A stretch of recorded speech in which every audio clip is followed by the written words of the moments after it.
Back in 1992, when Batman the Animated Series first hit television screens, it was a nationwide hit.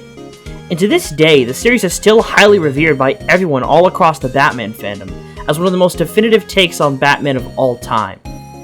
Everyone except me. You see, the Batman the Animated Batman series is actually quite mid.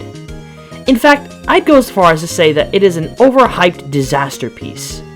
I mean, look over here. He's just letting the Joker, who's known for his joking and his evil Joker plans, dangle on top of certain death. And he's smiling. Batman doesn't smile, especially not a Joker about to fall to his Joker death. In this video, I'll go over all the reasons why I think Batman the Animated Series is more like Batman the Animated shit. Oh, hey, PS7 uploaded a new video. Let's see what it... Wait.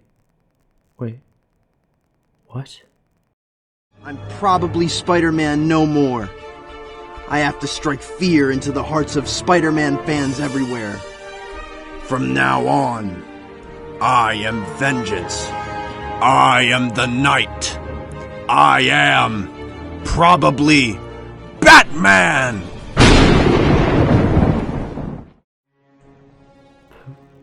Probably Batman? No, he can't do that. He can't just do that. No, that ruins everything.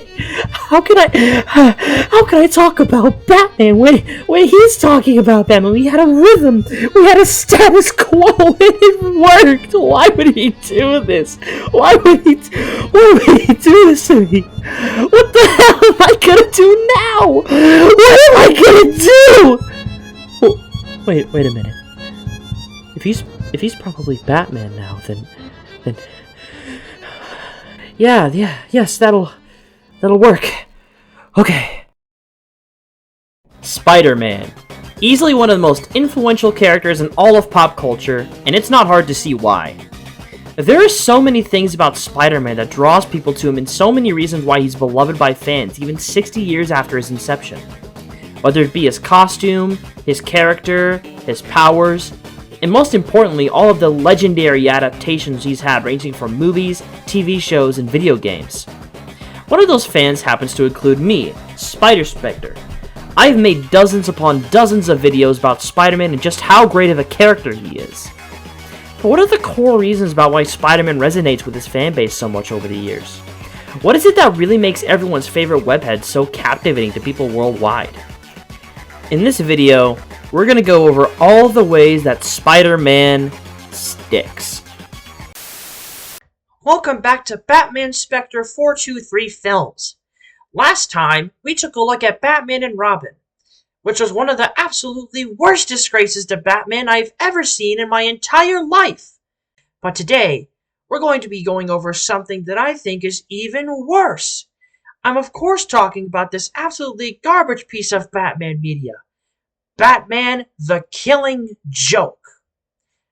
It is so horrifically horrible that just watching it makes me want to gouge my eyes out with a spoon. Batgirl and Batman having sex? Oh, that makes me so mad. I'm gonna...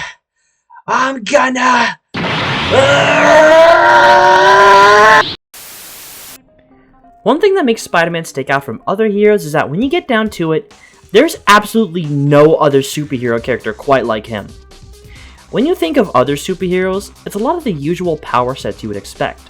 Super strength, super speed, flight. A lot of heroes usually have travel powers that are along those lines. But that can't be said for Spider-Man. No other hero moves like Spider-Man does, and any other hero who tries ends up looking like a carbon copy.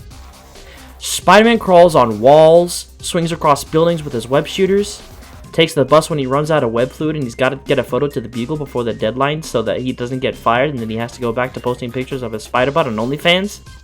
You name it. Spider-Man is in an entire league of his own. His power set is 100% his and his only.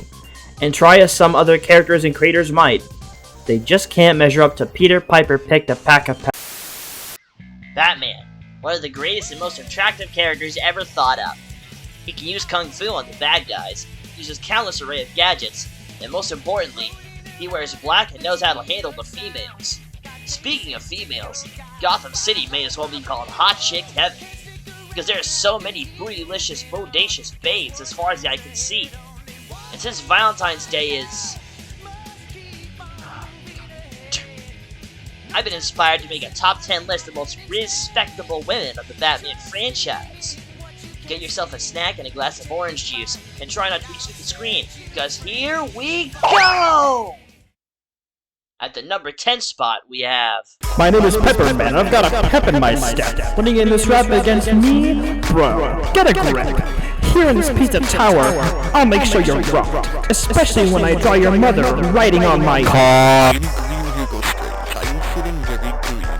Do not like green, then you're not on my team. Pepperman, I played your video game. I think it's suck. My favorite Ben Tennyson alien is Upchuck. These bars are so tight. How can this battle get any crazier? No, it can't be! Coming up for the ramp, microphone in hand, it's Something really interesting about Spider-Man is that he sort of breaks the silhouette rule when it comes to character design. At least he does when he doesn't have web wings, which he should always have in my opinion. Spider-Man's suit is usually just a sleek pair of tights, and if you completely darkened him, he doesn't really have that much of a striking silhouette on his own.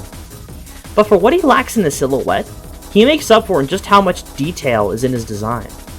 Spider-Man has one of the best costumes of any superhero character, and it's truly stood the test of time. People have tried time and time again to redesign him, but in the end, it always comes back to Spider-Man's iconic red and blue long johns. While fans may nitpick some aspects of the classic suit, particularly in adaptations, at the end of the day, the classic suit's the classic suit, and there's no really beating it in my eyes. He also has one of the best alternate costumes of all time in the black suit, a personal favorite of mine. If you think of Spider-Man and you're not thinking of the classic suit first, this is probably the suit you're thinking about. The black suits also had a lot of reinventions, but again, none really are striking to me outside of the original rendition. But it's not just Spider-Man's wardrobe that drives me to the character. The character of Peter Parker is a huge reason why he's endured for as long as he has. We can see a lot of ourselves in Peter. He has money problems, girl problems, and all sorts of personal issues that he has to deal with on top of being a web-slinging superhero. One of the things that drives Spider-Man most is his guilt. Once upon a time, Spider-Man used his powers for money, fame, and overall was only really looking out for himself. But this attitude caused a chain reaction that resulted in the death of someone he loved very dearly, something he realized he could have stopped. And now, as Spider-Man, he decided that he would never allow anyone to suffer or die while he does nothing. That he would never look the other way ever again. And this, in my eyes, is how you build a perfect origin for a superhero like Spider-Man. Adrenaline rush wearing off? Good. The doctor will see you now. Sorry, I'm gonna have to cancel that appointment. My name's Lord.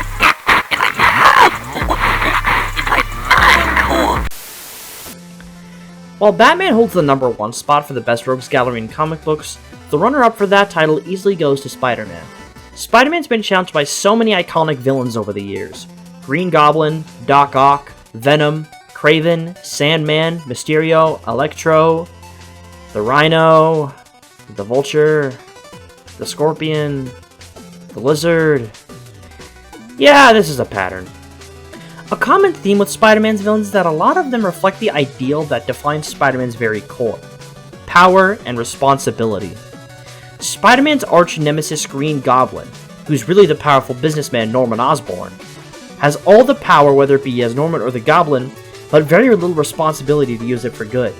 Venom, who is a dark reflection of Peter Parker, made a mistake that costed him everything, but refused to accept responsibility for it and blamed Spider-Man for all of his shortcomings. Spider-Man's story revolves around the idea that with great power must also come great responsibility. And this is something that guides so many of his stories as well as his robes. There are just so many reasons that I love Spider-Man, and it's impossible for me to...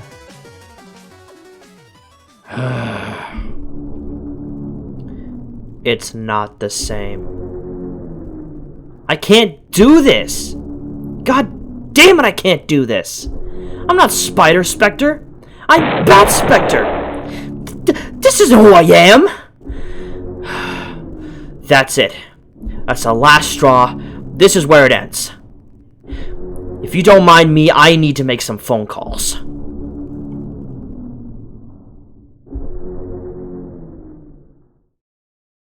Wait a minute, he peed himself once? Are you serious? He peed himself? Fuck him. Fuck Batman, dude. Batman sucks. Oh my god. I'll never think of him the same way after this. I can't believe this. Hold on, I'm getting a call. Hey Kai, it's me, Bat Spectre, you know, the Batman guy on YouTube. Yeah, so I just got off the phone with my agent, and he says that I'm liable to sue you for defamation if you continue with this whole probably Batman thing. Cause like, see, we got a whole rhythm here, you know? I'm the Batman guy, you're the Spider-Man guy, it's a whole thing, like, you know? But now, since you're doing this whole probably Batman thing, it just screws the whole thing up. Like, what do you think I am? You think I'm Spider Spectre or something? Is that what I gotta do now? It just doesn't work. But I'm willing to forget about this whole thing. Like, I'm willing to forget about all of it. Like, just go back to probably Spider-Man. Like, it's not that hard. You know, like, you could deal with more Spider-Man skins made by designers no one cares about. You could deal with Paul. Like, come on, I had to deal with the Batman who laughs. You could deal with Paul. Alright, well, I gotta continue making my next video, so, please don't make me call about this again. Alright, later.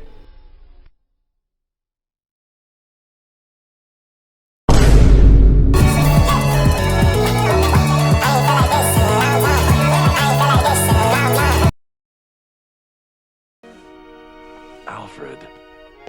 April Fools.